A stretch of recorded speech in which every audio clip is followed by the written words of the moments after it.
making his way down to ringside, the FWA's first son, James Tighe. Former Rookie of the Year, going into this match knowing he has a date with Fleisch to decide the #1 contender for Doug Williams' heavyweight title. You know what, Tony? If there's one man in the FWA that has a whole world of potential and great things ahead of him, it is James Tighe. Many predict this man will go on to become one of the big top main event stars here in the Frontier Wrestling Alliance. But one man that would like to beat him for that crown is his opponent here tonight.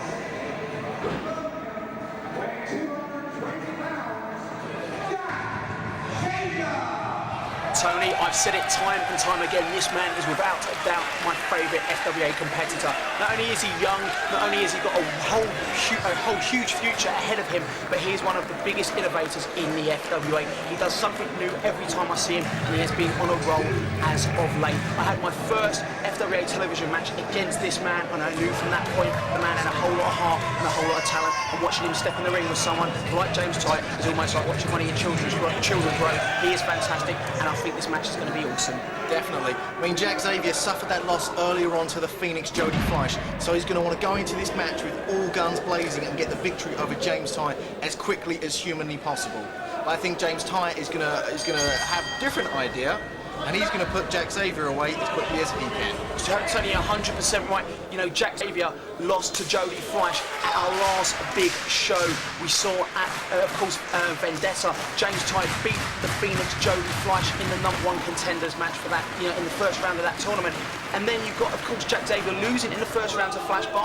Not only Xavier winning will move him up the rankings, but it will build his confidence, because wrestling is 50% ability, but 50% confidence, and Xavier needs to get his back on track very quickly. Definitely. We know James Tighe is going to go on and face Fleisch to determine the #1 contender for the FWA title. So a victory for Xavier here will stand him in some real good stead. As James Tighe now in with the wrist lock, Xavier reverses it into a wrist lock of his own. A nice rolling reversal there by Xavier, trying to put his elbow on that elbow joint of James Tighe, applying an additional bit of pressure. One thing about Xavier, much like Doug Williams, when he applies a hold, he makes that hold matter. He could see that James was looking for a reversal and turn that into a hammerlock. A nice hammerlock there from Xavier. James Tighe is maybe going to try and roll out of this. A simple but effective move. He's back into that hammerlock.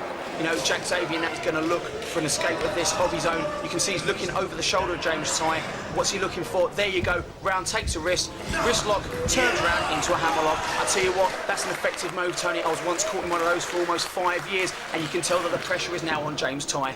James Tighe now is going to want to get free of that as quickly as he can. Xavier really putting some torque on there, but a nice reversal there from James Tighe. James Tighe back in with the wrist lock onto Xavier. I spoke about Doug Williams-esque mannerisms and traits. That was a Doug Williams reversal if ever I saw one. James Tighe is, in many people's eyes, the next Doug Williams here in the FWA, and he's proving that he also is a technical wizard. But if there's one up-and-coming young lion that can match him, that's Xavier, and he's going to try and do it right now with a reversal of his own. You can almost feel it, Tony. Without a doubt, if I could buy stock in one wrestler, Alex, it would be James Tighe. I see James's star rising very, very quickly. He's had a tremendous year, but Xavier is maybe going to put a stop to that as he goes in again with a very, very nice wrist lock there, taking James down in now with a nice top wrist lock. Fireman's carry into the top wrist lock in a ground-based position. You can tell that both men are going to want to feel each other out early. You know, these two men met in that amazing freeway dance and the beginning of British Uprising 1. James Tighe was victorious, but in many people's eyes, Xavier was a close second. Jack has got a whole lot to prove, and James needs to continue to prove that he is still on a roll as he wears Xavier down with that body scissors. James Tighe there using his tremendous leg strength there to basically get out of the hold and put Xavier in a very painful position. Basically, it's not a choke, but it is working the head very, very tough. Saying that, Xavier manages to nip straight up out of this move.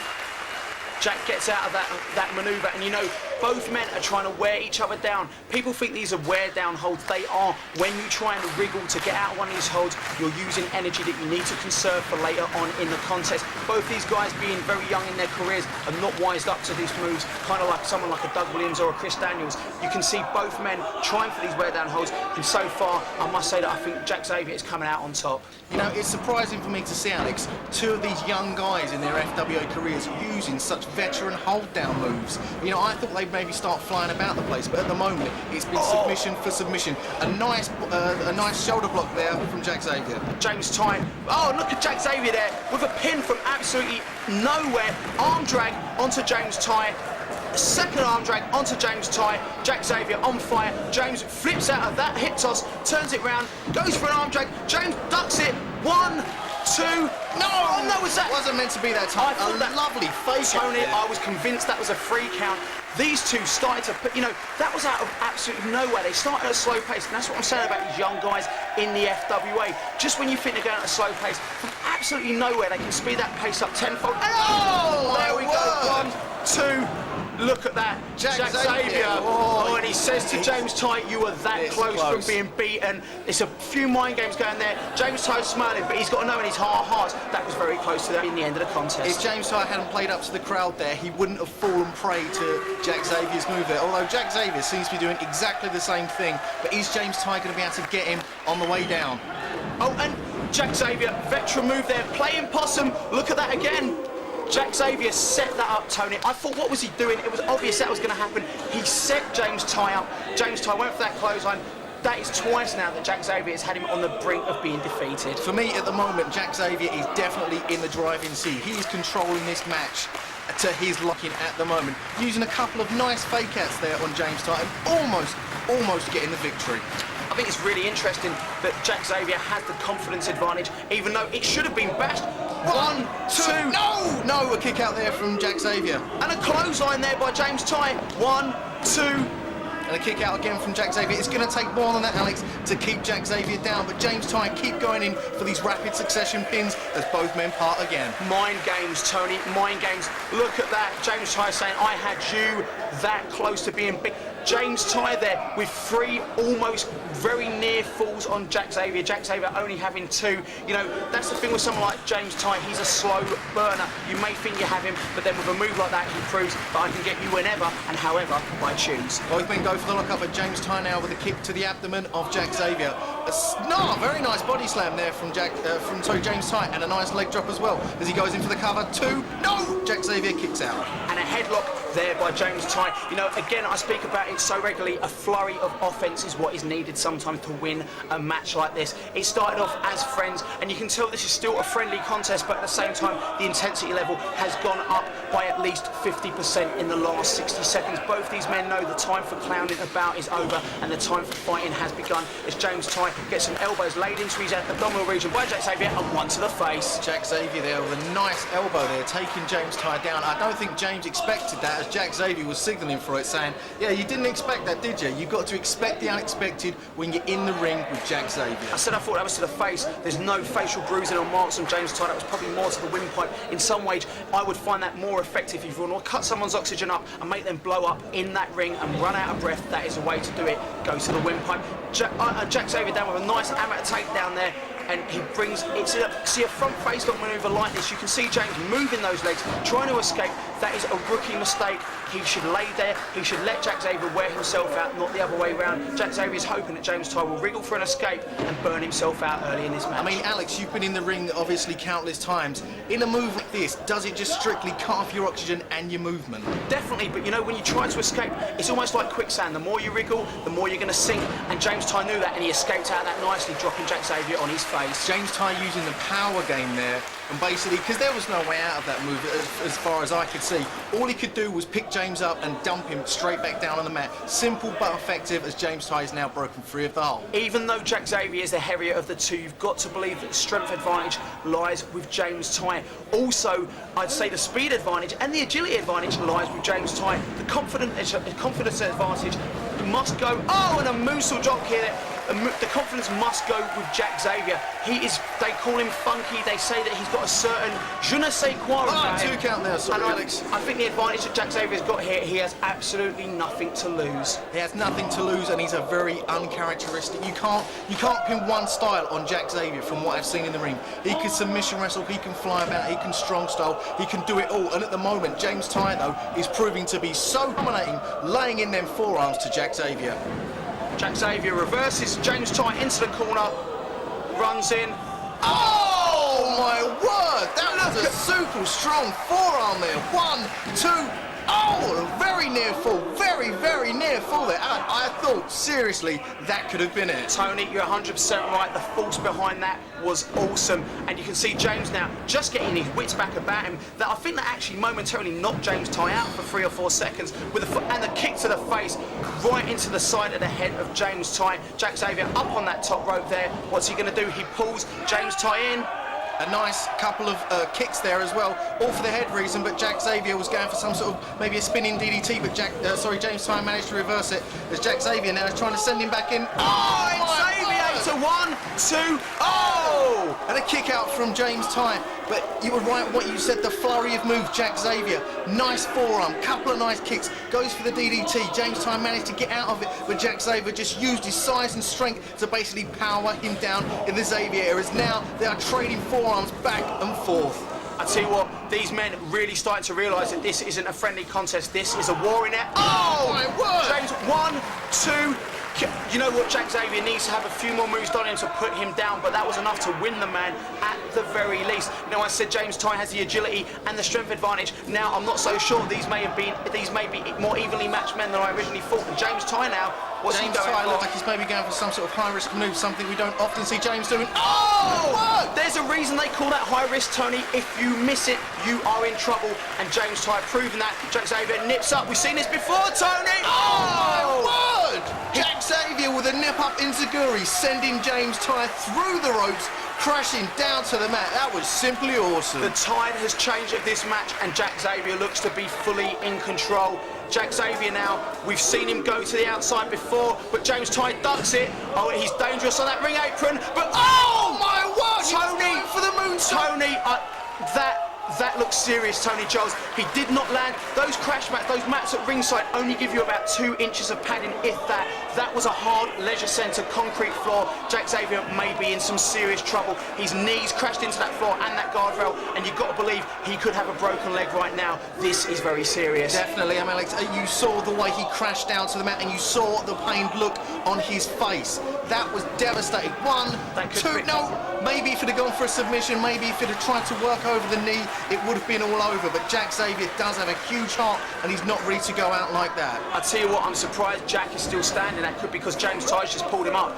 That is one of the sickest things I've seen in a while, and Jack Xavier now on his feet. James Tighe, he ducks a clothesline, sends Jack Xavier off into the ropes. Xavier comes back, ducks under, gets him in a backslide, and a flatliner from out of nowhere. Is it going to be a last-ditch desperation move there from Jack Xavier? I mean, his knee has got to be in a whole world of hurt as we see the 2 count there on James Tighe. I thought he would maybe going to go for the rolling release X-Plex there, Alex.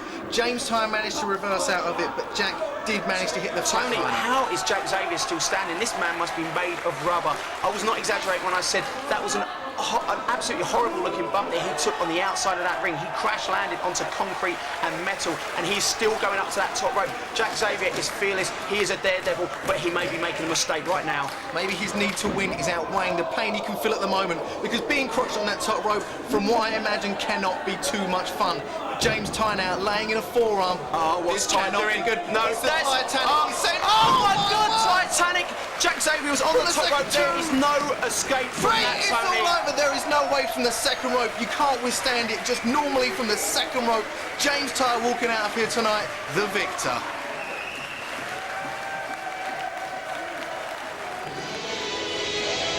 Welcome back, ladies and gentlemen, to FWA Classics. It's time now for our main event, an FWA hardcore matchup between the tag team champions, the Shining Light Stevie Knight and the Show Stealer Alex Shane. And here they are now, the former champions, the family, led by Greg the Truth Lambert. Greg the Truth Lambert visibly upset since he's lost what's so precious to him to these 2 morons, John Atkins, the FWA Tag Team Gold. They cheated to win, mind you. Certainly didn't cheat to win, they won it just days ago, earlier in the week here. But now already, being the fighting champions that they are, they're putting the belt on the line again against former champs, the family. Well, no, they're not fighting champions. Actually, they're whipped. What it is Greg Lambert is that great a manager, John Atkins, that he managed to get a return clause in the contract signed right here tonight in Bolton on the FWA. Well, if that's the case, then I applaud him. He's a great business manager, but frankly, he's got no business being outside at ringside. What are you talking about? It's his job to be there, John Atkins. How do you...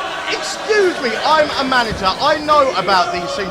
All you do is sit here and whine and wail on. That's what your job is, John Atkins. Well, frankly, if you ask me, the job of a manager should be to sort out the paperwork, to book the matches, to make sure the team turns up to the venue, to ensure that they keep fit, that they maintain their training regimen. It doesn't include coming out to ringside and interfering in tag team title bouts. Why not? Because it's against the rules. No, it's against the rules only if you get caught, John Atkins, and that is fair. I guess some of us just have different codes of ethics to the rest of us. Yeah, that's it. Yeah, they're a wonderful team, John. Wonderful team maybe, but the tag team champions, they're not. And look, we see the family here represented tonight by Raj Ghosh and the righteous Paul Gravel. Oh, and what smarts by the family, John. You've got to give it to them. Well, they certainly managed to get the better of Stevie Knight and Alex Shane. Whip to the middle, go, and Shane and Knight on top once more. And Shane and Knight already, they've only had a few matches together. They haven't been teaming together long, but they've got the chemistry of a world-class tag match. You can just spot it sometimes. You know what, they may well do, but hey, what about chemistry in the family? Both of them realising they've got to duck out and get out of town. Well, referee Camp Youngie seems to be having a word with the family, trying to get this matchup under control. What? Yeah, I think he's sending Greg Lambert back. The show stealer putting his 2 pence in. What? This guy's such a whiner and a complainer, John Atkins. No, I think he's got a point. After everything I was just saying, it seems like I've been vindicated. No, you're wrong. He's cheating. This is unfair. They need their... He's not cheating at all. If he was cheating, it wouldn't be 3-on-2, would it? He's simply levelling the scores. It's a 2-on-2 matchup. Greg Lambert has got no business being out there, as I said. He should go to the back and take care of the paperwork. John Atkins, Greg Lambert's not a fighter, mate. He's a lover. Listen, Greg Lambert's not a fighter. The referee should understand that. There's no problem with Greg Lambert.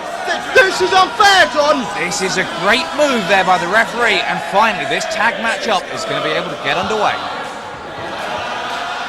We've got to take a break, fans. We'll be right back. Welcome back, Wrestle fans, to the main event here on FWA Classics, a tag team title matchup between the champs Alex Shane and Stevie Knight and the family. Here represented by Paul Gravel in the ring at the moment and Raj Ghosh. And as we saw just before the break, their manager, Greg the Truth Lambert, was sent to the back so that this match could continue free of his interference. It was a colossally bad decision by referee Richard Young, John Atkins. Frankly, I applaud the man, and I really admire him for sticking to his guns and sending Lambert to the back. He had no business out here, and this matchup is getting underway now with Shane on top of Paul Gravel. And already Greg Lambert not being there is showing effect. The show stealer just hit the check up from the neck up, and now he's cheating, John. He's got him in that corner. You're right, well, it is going to affect the family negatively, but frankly, they should plan ahead for this kind of eventuality. You see the family now, they're on a bit of a downer. They're upset they've been thrown off guard. And Shane and Knight are wrestling with the confidence of new tag team champions.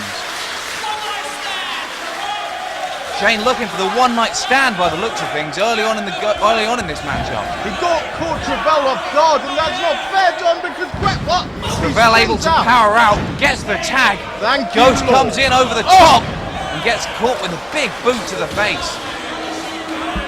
Shane's got the family running. Tags in his partner Stevie Knight. Stevie Knight very keen indeed to get his hands on Raj Ghosh. This is not... Look, where's Greg Lambert to tell the referee to get him out of the corner here, John Atkins? This isn't fair. It's cheating. That's what it is. They need a manager. That's why they hired one, and they're not being allowed. It's the show stealer. He's got unprofessional and rude and disgraceful sway backstage. That's all it is. You're clutching at straws if you believe that. You're clutching at straws. Shane and Knight, two of the best wrestlers in the company at the moment, and indeed the best tag team, as proven by the fact. Spinebuster there from Gravel. spinebuster from Ravel. He shouldn't have been in the ring. He had no business being there. You were wrong, John Atkins. Raj Ghost made a blind tag when Stevie Knight whipped him off the ropes, and Paul Travell's making Stevie Knight pay for it now. Well, indeed, the family, they've still got great tag team smarts, no doubt about it. And now Travell having his way with Stevie Knight in the corner. Knight looking to power out with a couple of kicks of his own. Not too much force behind them. He's had the wind knocked out of him. Makes the tag, and now Raj Ghost, one of the most true professionals you'll see, came out of the FWA Academy here, John. Yep, and the family are cutting off the ring. They're trapping Stevie Knight in the corner where he doesn't want to be. Stevie Knight, as you look at him, is desperate to get the tag. Yeah, that's it, baby. See, this is great psychological games. As he said, they've cut the ring in half. They want to wind up the show stealer. So he comes at 1, 2. 2 count there. Frustration showing on Ghost, and you're right, he hasn't got the calming influence of Greg Lambert. If Lambert provides anything to the family, it's a calming influence. Tag there now. Here we coming go, in. Fisherman's Buster suplex. Cover. 2. We almost had new tag team champs. Very nearly, very nearly. And Travell arguing, yeah, the count was slightly slow. I didn't see that now in retrospect. Oh, there was nothing wrong with that count, and you know it.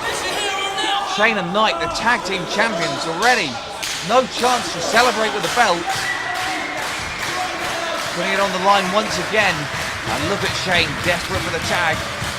Travell doing a great job there, just cutting Stevie Knight off from his partner. You have to cut that ring in half, and Travell knows that. He's a great tag team wrestler. Oh! Knight back to his feet. Travell sensed it and fell back into Shane, knocking him off the corner. Shane furious, trying to bust his way back into the ring, past the referee.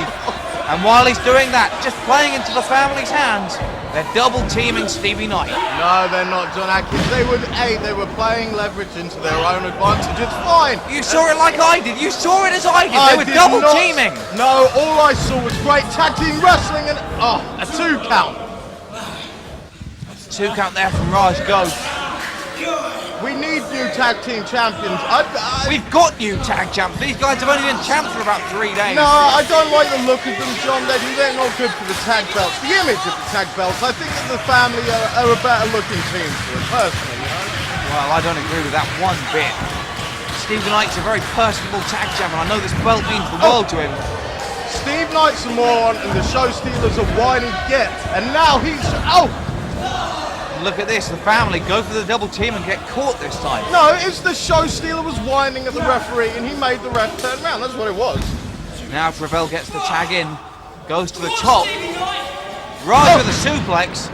Travell comes off. Oh, missing the leg drop, John. Missing the leg drop, and finally Stevie Knight with a chance to get a tag. In comes the show stealer, and he hits Travell with a clothesline. Gets Ghost with 1-2. Travell now gets slammed. Ghost comes out of the corner. Big scoop slam there from the show stealer. He's a house on fire, and these two, a meeting of the minds there.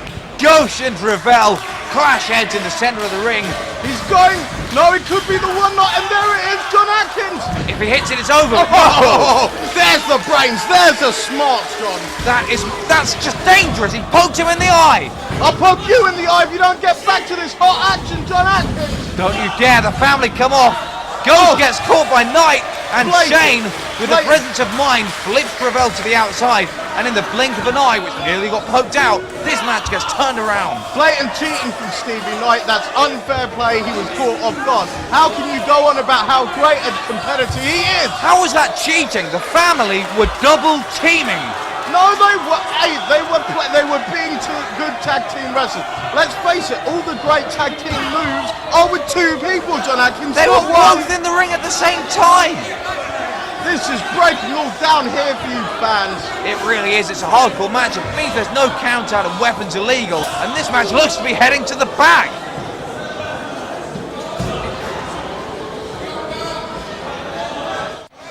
Fans, welcome back to this incredible main event. It's a hardcore contest for the FWA tag team belts, and during the break these guys have been fighting throughout the Bolton, the Horwich Leisure Centre, and Shane has picked up a bin full of plunder.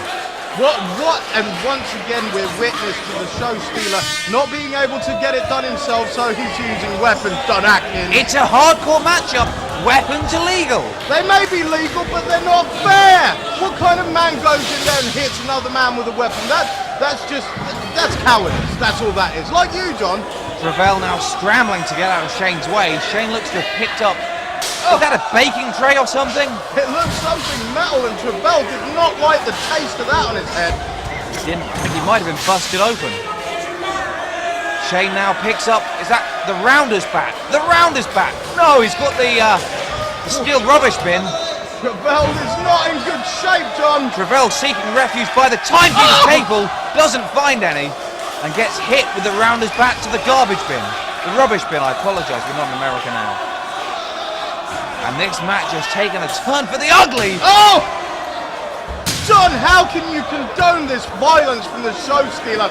This is about wrestling. This is about wrestling holds. This is not about killing your opponent, John. Well, I certainly don't enjoy violence, but when it comes to a team like the Family, sometimes you have to take those measures. They knew what they were getting into when they signed up for a hardcore matchup. And this is exactly what they can expect. Maybe it's the only way they could get their shot. Maybe the show stealer would only sign hardcore matches. Let's face it, he knows that he can't beat the Family one-on-one in there. Well, if you really believe that, then maybe Greg the Truth Lambert isn't the manager that you think he is. Oh! Shane now the bottle. Well, a plastic bottle nonetheless, John Atkins. And where's Stevie Knight and Raj Ghost? They're fighting elsewhere in the building. Oh! Shane knocks Gravel into the brick wall. Oh, what's this? No, not on the outside, no! Looks like he was going for a slam, he gets caught head first, the back of the skull, bouncing into the hard brick wall of the Horwich Leisure Centre. A dazed look on the show stealer's face. That was disturbing. I saw the eyes roll to the back of his head. Did you see that? And now Travell. The crazed look on Travell's face. This guy needs to be locked away. Travell has spotted the ladder. This can't be. Wow, this can only spell bad things for both these teams. I can't condone Travell doing this, John. Travell climbing up to the top of the ladder. Did it? Gets caught by Shane. Gets caught by Shane and a knee to the groin there. That was a blatant low blow. The referee was right there. Travell catches himself, hits Shane in the head with a kick, comes off the top, gets the flying head just as he was looking for, and Shane landing hard on the cold wooden floor. That could have been on the head. That could have been a Hurricane Rana, John. He hit him. It looks like he hit him straight on the head. The show stealer's laid out. Travell has to get something at this stage. Here comes Knight back into the corner, back into the arena. And he's got Ghost, and he's found some weapons as well. We have to apologise, fans. Sometimes it's hard for our cameras to keep all this action on screen for you. Stevie Knight, though, looks like he's got Raj Ghost in a bad part of town. Well, you've got four men wrestling all over Bolton. They're fighting all over the place. They've got weapons. They've got. What is John? Oh! My goodness, a broom to a baking tray to the unmentionables of Raja Ghost. Raja Ghost is not in good shape, and you know, I know this is a hardcore match, but is it really needed, John? I'm sure referee Camp Youngie could have got in there and said to Stevie Knight, listen, I know this is for the tag belt, there's no need to affect a man's ability to Knight have gets children. caught coming off the top by Travell, lands hard on the outside, and the Family with a momentary advantage in this hardcore matchup. He took a nasty spill there, John. Stevie, oh, look at the look. Yeah, Stevie Knight's in a lot of pain, and what about Alex Shane? What about him? He took a hard knock to the floor, only now finding his way back to the ring. See, Greg Lambert would have told him not to do that if he was there. The referee gets caught. Shane catches Travell coming off the top. Travell with a kick. Shane reverses. Ducks the clothesline, picks him up, and here it is! One night stand! Shane now goes for the cover, 2, 3. No, there's no referee, John! Referee got knocked down by Shane pushing Raj Ghost off the top. Ghost, Knight, referee Camp Youngie, they're all on the outside, they're all out cold. Greg Lambert needs to Greg Lambert, baby, Greg Lambert! Greg Lambert's back. Where did that weasel come from? He just handed Ravel the belt. Oh! Belt to the skull of Shane. Cover 1.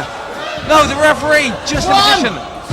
2. 3, No, Shane kicked out. Shane kicked out. Thank goodness for that. Lambert had no business being out here. He had no business giving He's their Ravel the manager, belt. John Atkins, of course he has business. He was being sent out to the there. back. He was sent to the back, and now Shane rolling to the outside. He just took a nasty shot with the tag team belt there. Knight in the centre of the ring. Ravel arguing with the referee. That was a 3 count. The referee is Stevie lazy. Knight rolls up Ravel. No, 1, 2, no, 3. no. Fantastic, a big win there for the tag team champions, Stevie Knight and the show stealer Alex Shane, holding on to the FWA Tag Team Championship belt. What great champions they are, and what a great matchup this was. I cannot believe it, John Atkins. They got screwed out those belts here tonight. Stevie Knight's in a lot of pain. Alex Shane somewhat the worse for wear, but these guys just happy that they're still tag team champions.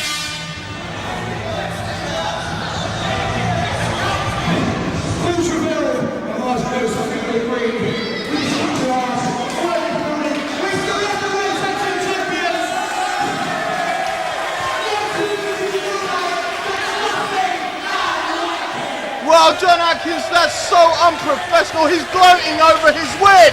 Do you have any more excuses you want to make for us, Don Charles? That was a great win there for the show stealer and Stevie Knight. They overcame the odds and they retained their tag team championship belts.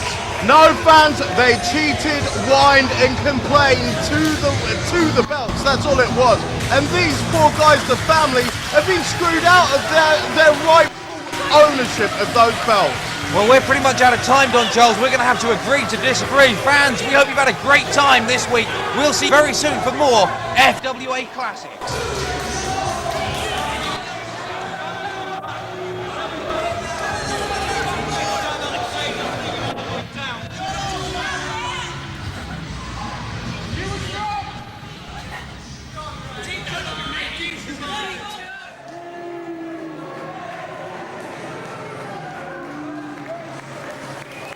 This match, Tony Giles, is one that any wrestling fan would be looking forward to. The Wonder Kid Johnny Storm and the Fallen Angel Christopher Daniels taking on the team of the Anarchist Doug Williams and the Phoenix Jody Fleisch. It's never been seen before, it's never been held before, and we're going to have it right here tonight.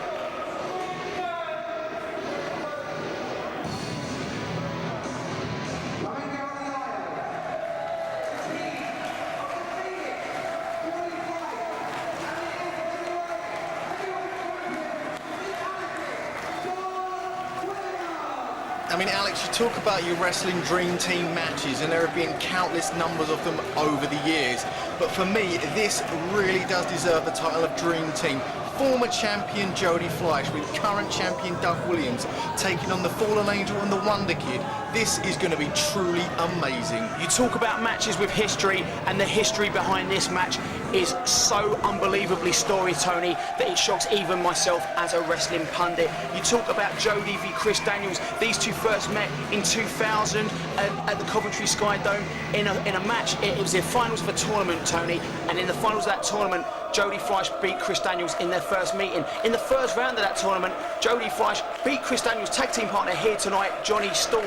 We all know the history between Chris Daniels and, of course, Doug Williams. There's history between Johnny Storm and Doug Williams, Tony. In the first FWA show in London, Urban Legends, the main event was Johnny Storm and Doug Williams. And, of course, Johnny Storm holds a victory over Doug Williams from the opening match of Seasons Beatings 2002. Not to mention the fact that it was Johnny Storm's interference that cost Jody Fleisch his main event match at Frontiers of Honor against the Fallen Angel Christopher Daniels. This match has a hell of a lot of history, a hell of a lot of talent, and it's going to be a hell of an exciting contest, one which I think may set the standard for the FWA tag matches to come. I personally cannot wait for this thing to get underway, Alex. It looks as though we're going to see the Fallen Angel Christopher Daniels taking on his one-time nemesis, the former FWA champion Jody Fleisch. I mean, all four of these wrestlers are look at that. I mean, that's the kind of display that I don't need to see from Johnny Storm and Christopher Daniels. What they get up to in their own private time is their business, but what they do in the ring should be completely about wrestling. I tell you what, Jody and Chris Daniels have a history, as we said, and Jody Fleisch never has really had the opportunity to get his revenge on the fallen angel Christopher Daniels. He was screwed out of that victory at Frontiers of Honor. A win in this tag match tonight may get him some revenge against both Daniels and Johnny Storm, and you can see the popularity of Chris Daniels here in Bolton is nothing compared to that of Jody Fleisch. Listen to the people. We see both of them playing for the crowd, and quite clearly Jody is the favourite. And Johnny Storm up on that rope now, and Doug Williams. It's obvious to everyone in this building that the favourites here are Jody Fleisch and Doug Williams.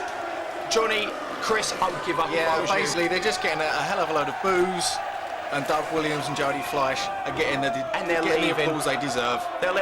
I can tell you for a fact that these two men, if there's any two men in the FWA that will just walk and screw the fans out of a match, it's the two men that we were just looking at, Chris Daniels and Johnny Storm. They do not care about giving the fans what they want, unlike all the other guys in the FWA.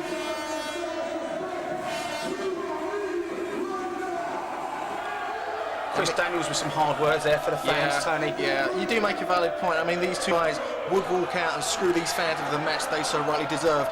As in my opinion, Johnny Storm screwed the fans at Frontiers of Honor when he interfered in the match that should have been Jody's revenge on the fallen angel. You know, if Doug Williams had been a Frontiers of Honor, it could have been a totally different story indeed, but Doug Williams is here tonight. These four guys do not like each other. Of course, there's a history between Doug Williams and Jody Fleisch also, but you know, the two people in this ring have never met in a singles match are, of course, Chris Daniels and Johnny Storm. Does that mean that maybe they're itching to, or does that mean that their unity is somewhat stronger than Williams and, of course, Jody Fleisch? You've got to think. You know what? You've got to think that Jody Fleisch looks at Doug Williams holding that belt and thinks to himself, that was the belt that should be rightfully mine. There may be dissension here, but for tonight, I think we're going to see an awesome tag match. All we need is for these two bumholes to get in the ring. It's true, Alex. I mean, Jody might look at Doug Williams with some envy, but there'll be another day for Jody Fleisch as far as I'm concerned. As we see the fallen angel Christopher Daniels now jaw-jacking with some fans and protecting precious little Johnny Storm's ears from what the fans might have to say to Johnny. There was one time when I really respected Johnny and Storm and what he did in the ring. But ever since that vicious attack on Jody Fleisch, Johnny Storm has had a completely different outlook in the FWA, and personally, I can't stand him anymore. I think the match is finally going to get underway here, Tony. You've got Chris Daniels, the fallen angel, and Jody Fleisch, the Phoenix, ready to square off against each other, and I think this match should really get going. The people want to see it. Hell, I want to see it. These wrestlers in the ring want it. Let's give it to them. Jody getting these people up.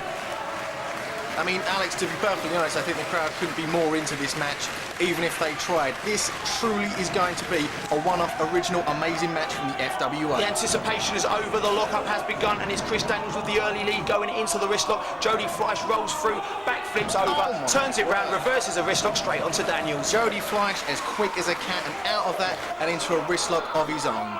I tell you what, Chris Daniels in a world of hurt here. He head nips out, spins under, takes Jody. The action is thick and fast here in the opening seconds of this match, but you know Jody's going to find a reversal as he rolls through, head nips of his own, turns around, takes the leg. Chris Daniels is down, and he puts on a vice-like grip. A nice ankle lock there from Jody Fleisch. You normally see the leg whip and maybe a pin, but Jody Fleisch, using his brain, goes straight for the ankle. Daniels manages to get to the rope though, and is once again weaseling away on the outside. He was only in that hold for a matter of seconds, but Daniels noticeably had a little bit of difficulty putting full pressure on that ankle. If you cannot walk in a wrestling ring, you are nowhere near the formidable opponent. You're nowhere near the formidable kind of opponent that Jody Fleisch is expecting in Chris Daniels. Daniels needs to stay in a slower pace match. He cannot match Jody move for move and for speed, no matter how quick Chris Daniels is. Most definitely, as both men are circling the ring now. We're about to get the lock-up again, and in with a lock-up, and Jody Fleisch now. Jody Fleisch looks like he's going for that wrist lock, but Christopher Daniels find as much as he could, but Jody Fleisch does manage to get the wrist lock. As Daniels is down on one knee, I mean, as we've said before earlier on this tape, that is a really painful hold to be kept in, especially if it's reapplied and held in there for a very long time. Jody laying in those forearms to the arms of Chris Daniels. You saw Chris Daniels going for the hair earlier. With that short hair, he's not going to get a grip. And Chris Daniels flips through, turns around, takes a leg of his own, hits the ropes. Jody rolls over, sleeps for it. Daniels cartwheels out, kick and a knee and a forearm to the back of Jody Fleisch, sends him back off into the ropes, ducks a clothesline. Jody up onto the top rope, up and over. My word! hits the ropes again, comes back, flying head scissors. Oh my word, a flying head scissors from the Phoenix. Flying kick, back up. Spinning heel kick, Chris Daniels is out of the ring, and this match off kicked off with a bang. Jody Fleisch, large and in charge at the moment. I tell you what an explosive couple of seconds of action there. I think that was just a pure taste of what we're going to see in this tag team contest. FWA officials were desperate to book this match. They have it right here in Bolton. They didn't have it in one of the bigger shows. They've had it here exclusively on the Northern Exposure Tour, showing to all our fans that no matter what kind of FWA show you go to, you're going to get your money's worth out of it. As you see Christopher Daniels there, come on Doug Williams. Christopher Daniels doesn't want any piece of Doug Williams. There's no two ways about it. Johnny Storm does hold a victory over Doug Williams from the season's beatings tourney. And look at Jody Fleisch, Tony. He wants to get in there with Johnny Storm. This man, these two are heated rivals. You can bet your arse that Jody wants in there with Johnny Storm, but for the moment, he's going to have to make do with the fact that Doug's in there as he rolls back, takes a leg, tries to knock Doug down. He gets it. He's got Doug in the ankle lock. As well, and quite rightly so. You know, if I was Jody Fleisch, I'd be, oh my word, some perfect counters there from Doug Williams. Doug Williams now with a nice headlock. Johnny Storm's going to want to let go of that hair though, otherwise he will be DQ'd. We said it before, Doug Williams, the most technically proficient wrestler in the FWA, but Johnny Storm cinches on that headlock. I tell you what, Johnny Storm, this is a dangerous move because Doug with the strength can just throw him off like he did there. Sleeps, leapfrogs, comebacks, drop toe hold, Johnny right in his face into a headlock of his own. Lovely drop toe hold there from Doug Williams and back straight into the headlock, and now takes him over. As I was saying before, Jody Fleisch is going to be itching to get into that ring and lay some in on Johnny Storm, because the way Jody Fleisch sees it, in my opinion, Johnny Storm cost him the final match at Frontiers of Honor, and it's only going to be a matter of time before the Phoenix is in there with the Wonder Kid, and what a treat it will be. Doug tries to bridge out. You see what was coming there. Doug adjusted his knee pad so he could set up for this, lands down, takes the headlock. And you know, the thing is with Doug Williams, when he's in that ring, unlike Johnny who panicked when he was in that headlock, Doug is slow, methodical, proficient. You can tell he's not going to burn himself out, and it's proved right there by Doug going back on the top, and he turns that belly to back into a crossbody for a 2 count. Johnny Storm tried to play the power game with Doug Williams, but that's something you don't want to do. Doug Williams there with a lovely arm drag, taking Johnny Storm down, and then with a knee to the face. Doug Williams is in control, and it looks as though we're going to see it right now. The Phoenix has been tagged in. The Phoenix has landed, and this is exactly what, look at the slaps to the back. This is exactly what Jody wanted. He wanted to get in the ring with Johnny Storm. He's got it now, vice-like grip. Oh, and a thumb to the eye. Johnny wants nothing to do with Jody Fleisch. Get straight out. Jody with an arm drag takes Daniels down. I mean, you look at these 4 wrestlers, as much as I don't agree with some of their policies, Daniels and Johnny Storm are a formidable team, and if they keep up with the quick tags, much like Williams and Fleisch, they could take the upper hand. Doug Williams now, though, just proving the ring general that he is, working Christopher Daniels' arm every which way he can. I've got to agree with you, Tony. The quick tags are the way to victory in this match, and you can see Doug and Jody applying those principles right here. They do not want to spend too much time in the ring, and you know, the thing with Jody Fleisch, everything he does looks fantastic. That's the most height I've ever seen on an axe handle from the top. Eat your heart out, Randy Savage. Jody Fleisch is in control, large and in charge, as you said earlier, and Chris Daniels is paying for it. I mean, Christopher Daniels has faced Jody Fleisch before, but Jody Fleisch was injured in that 3-way match fairly early on, so maybe Mr. Jody lands on his face, a trip from Johnny Storm, and oh my word! See, that's the kind of behaviour I don't respect from Johnny Storm and Christopher Daniels. Jody was in charge, but Christopher Daniels, Johnny Storm, working as a team. Johnny basically taking the coward's way out, tripping Jody up. Now Johnny Storm is in charge. Did you see the kicks from... Oh, and a Michinoku driver. The expression on Jody's face says it all. Make no mistakes about Johnny Storm. He is one vicious little bastard in that ring. And a kick to the face of Jody says it all. People take Johnny Storm lightly because of the way he looks. There is no man as vicious in the FWA. The man rakes the eyes, kicks the face, uses the ropes to strangle people. He is not a nice man when he's in that ring, and Jody is finding that out firsthand as Chris Daniels gets the tag in the ring, and the beatdown is going to take place on the Phoenix right now. I mean, Alex, though, the only thing that's going on at the moment, it seems dirty tactics are the only thing that the team of the Fallen Angel and the Wonder Kid, it seems to be the only way they can get the upper hand. It's been dirty tactics all the way. Are we going to see the team of Storm and Daniels walk out here the victors tonight if they carry on the way they're doing? They're shutting Jody down, but they're using the dirty tactics to do it. I'll tell you one thing. As much as, you know, whatever you can say about these two personally, they are cutting the ring in half like true professionals. Look at the positioning of Chris Daniels. Has his back to Doug Williams, so that means that Jody is even further from his tag team partner. This is great tag teaming, and this is what will win these two this match if they keep it up. Jody Fleisch is being held up, and oh my word, being held up for a nice vertical suplex for so long. And a Johnny team there. Oh, with a senton in. I mean, for two guys that haven't teamed before or have teamed very irregularly, they are working so cohesively tonight here. I mean, I think they'd make a huge impact in the FWA tag team division. Johnny gets sent off the ropes, goes up for a wheelbarrow, turns around in midair and a DDT! That could have broken the neck. Right there, and Johnny Storm, being the ring general, pulls him away from the ropes, and still, with a stiff kick to the back of the head there, is inflicting the damage on Fleisch. Personally, I maybe would have gone for a pin, but Johnny Storm has other ideas. I tell you what, Jody Fleisch is in a world of trouble right now. Daniels and Storm are working over him at the likes of I've never been seen. Jody in a predicament that is not something that he regularly encounters. We saw his match with Xavier where he had the upper hand. He has not got that in this contest. If two people know Jody Fleisch move for move, it's the two men that are kicking the crap out of him right now. Jody's in trouble, Tony. Jody's definitely in trouble with a stiff shot. I mean, I'm not sure if that was an open hand or not. I think the referee needs to get on to Christopher Daniels' case, but Jody Fleisch desperately needs to make that tag. You know what, Tony? Doug Williams is trying to help his tag team partner there by getting in there, but he will not help Jody at all. If he distracts the referee has his back, it opens him up to even more double teaming by the team of Storm and Daniels. I totally agree with you, Alex. As you saw Johnny Storm in there laying a boot, I mean, there was no reason for it. It's just the only way these guys can win a match, as Johnny Storm now is laying in some vicious blows, but Johnny Storm distracting the referee. Oh my word, he's got Johnny there. If the ref can turn this round. 3, surely that was it. Surely we've had like 2, 3 counts by then, but no, Johnny Storm distracting the referee, and Christopher Daniels laying Jody Fleisch down with a vicious clothesline. If I was judging this match on points so far, you have to say the team of Daniels and Storm are in the lead. They may not be being fair, but they are being very smart. Again, Doug Williams distracts the referee, opens up the opportunity for Johnny Storm to get a low blow, a headbutt into the nether regions of Jody Fleisch. I tell you one thing, these two are using ring smarts, the likes of which I've not seen in an FWA tag team match. I mean, there's a lot of cocky bravado coming from the team of Storm and Daniels, and at the moment it's working for them as Jody Fleisch is being stretched viciously now, an abdominal stretch applied by the former champion, the Fallen Angel. And you know what, Tony, he brings that butcher's hook, that chin lock around the head as well, just to add that extra little bit of pressure. And you know what, that is making a hell of a lot of difference. Jody trying to get this crowd into it, but you can just tell that if Jody doesn't do something drastically soon, this match will be over. Doug tries to get in. Did you see that, Tony? There was no tag there, Alex, no tag whatsoever. Sorry to cut you off. Johnny Storm back in again, back onto the hold. I mean, by all rights, the referee should stop this and make Daniels come back in the ring. Did you see Johnny talking to the ref there, saying to him, listen, there was a tag, there was no tag. I know it, you know it, Doug knows it, these people know it. The only person that doesn't is the referee. Sadly, that's the person whose opinion counts in this contest.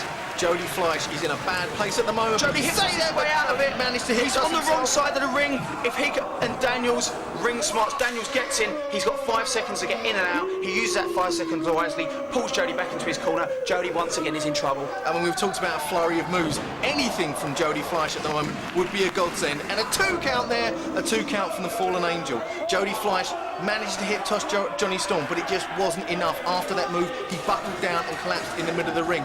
Johnny Storm is now going to try and cut it off even more. Jody Fleisch is desperately going to need to make that tag very soon. We spoke about the quick tags earlier, Tony. I thought it would be the team of Jody and Doug that would take over in this contest because of the quick tags they were doing earlier. We're seeing that strategy being used now by Daniels and Storm, and it's the move, it's the strategy that I think will win them the contest if the momentum doesn't change.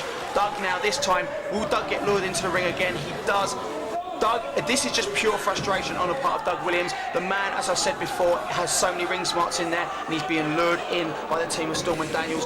Jody's in trouble. He needs to do something drastically. If he doesn't, this match will be over very shortly. Daniels is signaling on the outside for Johnny Storm to basically take Jody Fleisch wherever he likes, where Daniels can do the most damage. I mean, Johnny Storm and Daniels are working so well at the moment, and an awesome forearm there from Johnny Storm as Jody Fleisch is sent into Christopher Daniels. Oh my word, the STO taking him down. I mean, this could be it for the Phoenix 2, and I know the 2 count. The Phoenix still has some fight left in him, but Daniels is going to carry on working down, putting the boots to him any way he can. How did he kick out of that, Tony? Jody has had so much punishment on him, he still manages to kick out, and I just think that punishment's going to get worse any moment. Yes! Yes, Jody! The move! That was the move the Phoenix needed. Jody needs to get in that corner, Tony. Make that my word! The Inzaguri kick takes Storm down. He's going for that corner, but the question is, does he have the energy to make that tag? Come on, Jody, he comes you in. can do it. Yes, he makes the Williams tag. comes in, Tony. House of Fire. Forearm. Storm down. Daniels down. Knee to the face. Another knee is coming up. You can tell that Johnny's in the corner. And right to the jaw. And a second knee there. Johnny Storm is taken down. Are we going to see it? One of the trademark moves of the anarchist, Doug Williams. He's going to the top rope. Is this going to be it? Bomb scare knee drop, and he lands it perfectly on Johnny Storm. One, two, and a kick out by Storm. I tell you what, Doug Williams is a house on fire. This is the problem when you work on one guy. That gives you the advantage if you can beat that guy. If you don't, that second man is fully fresh, and Doug Williams has proven that now. Johnny sends him into the corner. He's going over. We've seen this before. Rewind Hurricane Rana coming up. This could be the end. No, Doug Williams Doug turns it round. Up. Johnny Storm backflips out of it. Doug Williams comes around, goes for the Revolution DDT. Doug Williams comes out of the corner and nails it. Word manages to get it on the second time as Johnny Storm almost through the ropes. One, two. If Daniels hadn't been there, that would have been over. Daniels pulls Johnny into his corner to make the tag. Smart move, make sure he's a legal man, but he gets greeted by a forearm from Doug Williams, sends Daniels off into ropes. Williams reverses it. Blue Thunder driver. One, two, and kick out from Doug Williams there. Daniels is maybe going to have to try and wear him down a little bit more. Oh my word! Tony, we've seen this before. That is a setup for the ascension to heaven. That picture-perfect springboard moonsault to the top and down. He hits it perfectly, surely not. One, two. Jody with a drop kick to the back of Daniels' head, breaks out. That could have been all over right there. Most definitely. That I thought was almost going to be it. At the moment, Doug Williams though still is proving that he has that bit of fight as Jody. But Jody sets up. Springboard Hurricane Rana takes Daniels on the top of his head, two and very near fall there, a kick out there from the fallen angel. Jody Fleisch now goes with the kick with Daniels. Doug's, oh my word! He vaults up to the top rope, goes for the moonsault. Johnny Storm breaks up the 3 count. This action is so fast, I can hardly catch my breath. One of these men has to alienate one man, get the other guy out of the ring, because so far the tag team partners are breaking up the hole. Johnny goes to top rope, spinning heel kick. That could be all for Jody Fleisch. That was an awesome, I mean, from the top rope, I mean, wherever you do it. Johnny Storm there looks like he's maybe setting up for the Hurricane Rana. That could be 1, 2, and 3! My Fleisch managed to escape. The nearest fall of the match goes to Johnny Storm, but as a wise man once said, close only counts in horseshoes and hand grenades, and that is not what finished the match. What more can Johnny Storm do? He's setting up for something here. Jody tries to block it. It looks like he's maybe going for that Storming driver. I don't know if Johnny's going to... with a kick there from Jody Fleisch. I mean, Jody Fleisch is going to try and get his wits about him. A devastating kick to the back. Hits the ropes, comes back. Johnny hooks him. Tony here. He's he nearly. That was on the head. 2 and 3. No, did he? No, Doug Williams coming in time. If Doug Williams had not have broken that up, but Chris Daniels over the top takes Doug with him. This is what I spoke about earlier. 2 men are isolated in that ring. It's going to come down to Storm or Fleisch. Which man can get to their feet first and win this match? I don't think it's going to be Jody Fleisch. He just got dropped on his head. Johnny Storm is my pick to get the pin in this contest. Jody Fleisch has had so much damage inflicted on him in this match. I totally agree with you, Johnny Storm. If he can do it, now is the time. 1, 2. No, the ref's slow on that. Johnny could have had it. 1, 2. We're seeing these near falls now, Tony. This is surprising to me. Jody runs in. Backflip. My word! It was like a released German suplex. 1, 2. No! Jody Fleisch managed to still kick out. That was devastating. That was vicious. He let go of him in mid-air, Tony. Johnny with a kick and a Hurricane Rana from nowhere. We saw that against Xavier. That could finish the contest. Make the cover. If Jody can make that cover right now, this match could be over. But you can tell he has no idea where he. No, I was wrong. He knows exactly where he's going. We're seeing this is a setup for the 720 DDT. If he hits it, this contest is finished. This is the starting point for the 720 and a whole world of hurt for Johnny Storm. Jody Fleisch manages to get the kick in. He's up on the top rope and bloody hell, Tony! Did you see the impact of that move? Johnny doesn't even know what day it is, let alone who he's wrestling to. And Daniels comes in. That would have been Alex. But Williams taken down. I tell you what, Daniels now is the man in this match. He is on top. I can predict you we will see a finish to this tag match in the following 60 seconds or less. This is where it's going to end. You can sense it. The momentum has changed. Daniels is on top. Jody and Williams are in trouble, and Daniels is the man. Storm back up. This doesn't look good for the team of the heavyweight champion and the Phoenix Jody Fleisch. You're right, it doesn't. Christopher Daniels and Johnny Storm in charge now, but both men reversal. Comes back. Johnny backdrops over the top. This leaves Daniels in the ring with Fleisch and Williams. Williams with a kick. Sends a forearm backwards. 1, 2. Bridges. Oh my God! The Phoenix. He got it. That was absolutely out of nowhere. I said to you from the beginning, Tony, they need to isolate one man. Jonny Storm was on the outside, and Daniels cannot believe it. What a fantastic match we've seen. Never seen a match like it in the FWA, and that was totally awesome. Williams and Storm are the men right now. I cannot quite believe what we've seen, Alex. That has to go down in FWA history as one of the thickest and fastest matches we have ever seen. It was just absolutely unbelievable. The crowd on their feet. Sorry, I said Williams and Storm, meant Williams and Fleisch. Storm is out the ring, nowhere to be seen, and this crowd are applauding the efforts of these men.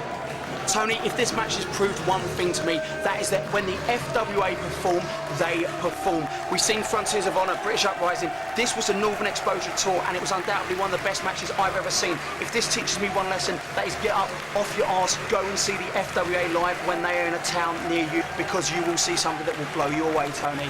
You know, Alex, I've watched wrestling from all over the world. I do it all the time. But what we've seen tonight here in the FWA is truly unbelievable. If it's coming to a town near you, do yourself a favour, go and buy a ticket. This has been the FWA Northern Exposure Tour. This has been, what a culmination to the tape. This match is one of the greatest matches I've seen in a British ring, let alone that of the FWA. I've been your host, Tony Giles, alongside FWA's The Show Stealer, Alex Shane. Thank you and good night.